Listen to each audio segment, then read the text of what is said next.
Hi everyone, welcome to our YouTube channel keep it simple. आज के video में हम बात करेंगे आईएमएफ यानी कि इंटरनेशनल मॉनेटरी फंड की।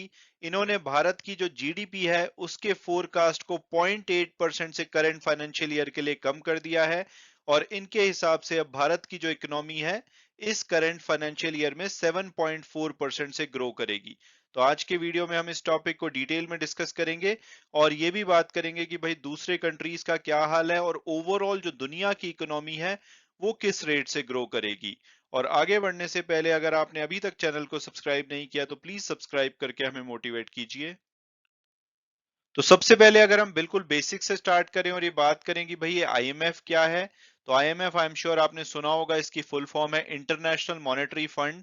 इसको 1944 में एस्टेब्लिश किया गया था। आज की डेट में इनके 190 मेंबर कंट्रीज हैं, 150 डिफरेंट देशों के लोग इनके स्टाफ में हैं और 24 इनके एग्जीक्यूटिव डायरेक्टर हैं जो कि 190 कंट्रीज को रिप्रेजेंट करते हैं।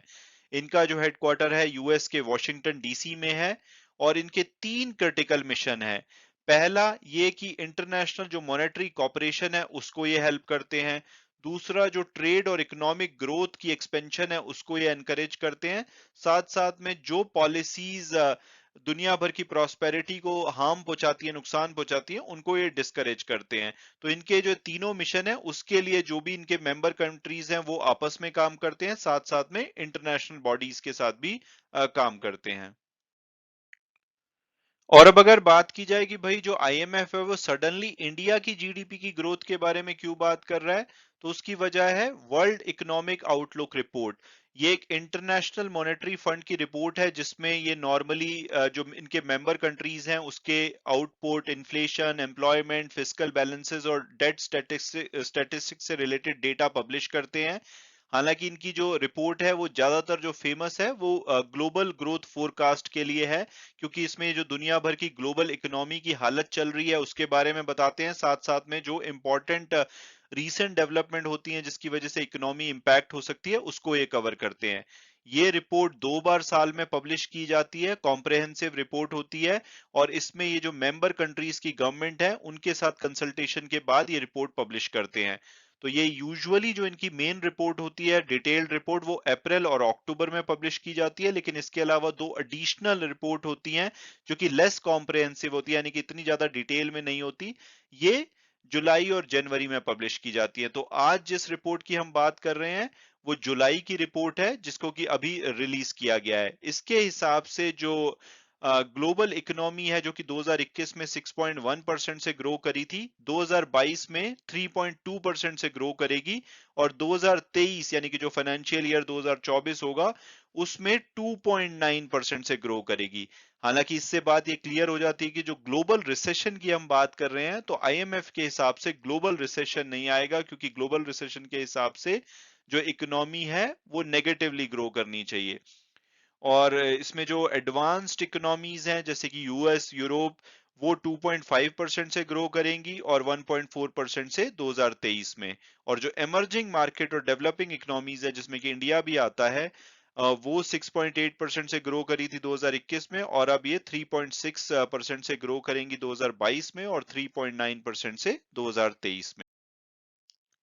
इसके अलावा अगर इनकी रिपोर्ट को डिटेल में देखा जाए तो आप यहाँ पे इंडिविजुअल जो कंट्री वाइज जो ग्रोथ रेट के नई प्रोजेक्शंस है वो आप यहाँ पे देख सकते हैं। इसमें आपको भारत दिखेगा।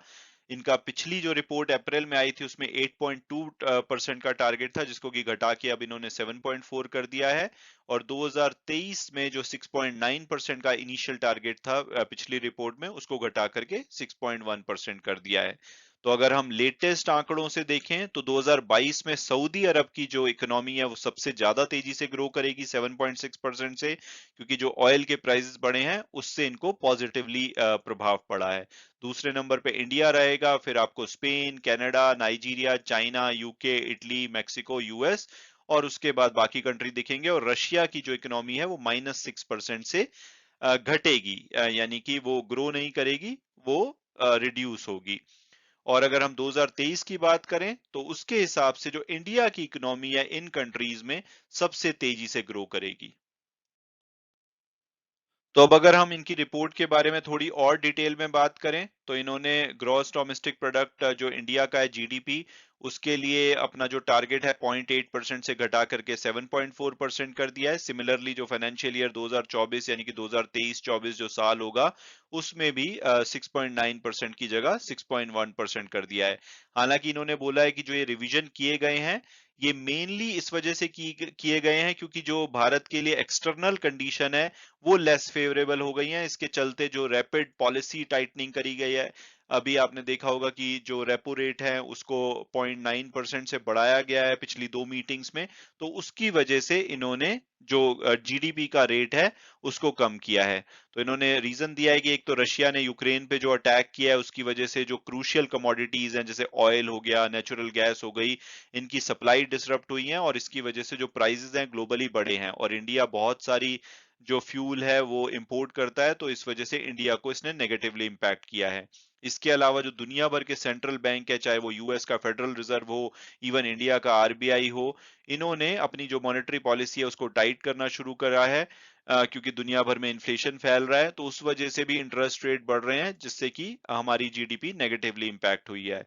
और इससे हमारे इंडियन रुपी पे भी प्रेशर पड़ रहा है और अभी पीछे तो वो 80 पर डॉलर का जो मार्क है पहली बार उसको भी क्रॉस किया है।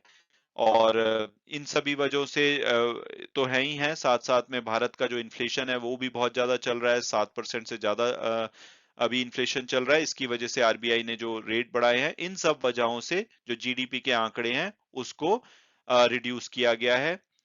और अगर हम ग्लोबली बात की जाए तो ग्लोबली भी जो 3.6% इन्होंने अप्रैल में बोला था कि दुनिया भर की जो इकोनॉमी 3.6% से ग्रो करेगी, उसको घटा करके 3.2% कर दिया है।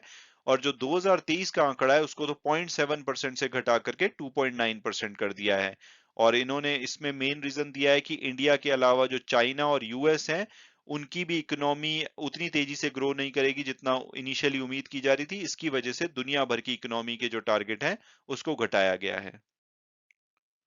और अब अगर बात की जाए कि क्या भाई ये इंडिया के लिए बहुत बुरी खबर है, तो ये जो आईएमएफ ने रिवीजन किया, इससे पहले एशियन डेवलपमेंट बैंक ने भी जो हमारी इकोनॉमी है वो 7.5% की बजाय उन्होंने बोला था अब 7.2% से ग्रो करेगी। और जो आरबीआई है उन्होंने भी जो प्रोजेक्शन दी थी वो 7.2% की दी थी। हालांकि जो इकोनॉमिस्ट मान रहे हैं कि भाई भारत की जो जीडीपी है वो 7% से भी कम ग्रो हो सकती है, तो उस हिसाब से तो आईएमएफ के जो लेटेस्ट नंबर हैं वो एनकरेजिंग है, क्योंकि अदरवाइज 7% से भी कम ग्रो होने की उम्मीद है। और इससे पहले एक इंटरव्यू में जो भारत के चीफ स्टैटिस्टिशियन है प्रणब सैन, उन्होंने बोला था कि इंडिया बहुत ही ज्यादा लकी होगा अगर हमारी इकोनॉमी इस फाइनेंशियल ईयर में 6% से ग्रो करती है। और नोमिरा ने भी जो 2023 यानी कि नेक्स्ट जो फाइनेंशियल ईयर है उसके लिए जो हमारे टारगेट है 5.4% से 4.7% किए थे। तो ओवरऑल ये नेगेटिव न्यूज लगातार आ रही है कि हमारी जीडीपी इंपैक्ट होगी। तो आईएमएफ के जो नंबर हैं वो अभी भी काफी अच्छे हैं। हालांकि जो आरबीआई है वो अपनी जो नेक्स्ट मीटिंग है जिसमें कि अगस्त 5 में वो इंटरेस्ट रेट का डिसीजन लेंगे कि फर्दर वो रेपो रेट को बढ़ा रहे हैं या नहीं, उसमें उम्मीद की जा रही है कि शायद वो जो जीडीपी के ग्रोथ फोरकास्ट है उसको भी थोड़ा अपना कम करें। अभी के लिए उन्होंने बोला है कि 7.2% से इंडिया की जीडीपी ग्रो करेगी। तो अगर बात की जाए कि भाई अभी तक जो हमारा जुलाई में हम हैं, तो अभी तक जो फर्स्ट क्वार्टर बीता है उसमें कितनी जीडीपी ग्रो करी है, तो उसके नंबर अभी नहीं आए हैं। ये नंबर 31 अगस्त को आएंगे। और इसमें उम्मीद की जा रही है कि फर्स्ट क्वार्टर में जो हमारी जीडीपी है आरबीआई के हिसाब से 16% से भी ज्यादा ग्रो करेगी।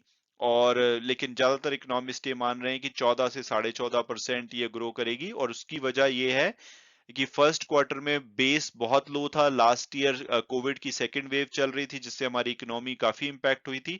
तो फर्स्ट क्वार्टर में हमारे नंबर्स काफी अच्छे रह सकते हैं, लेकिन ओवरऑल इस साल में आरबीआई के हिसाब से 7.2% ग्रो करेगी, लेकिन इकोनॉमिस्ट का मानना है कि ये शायद 6% से भी कम हो सकती है।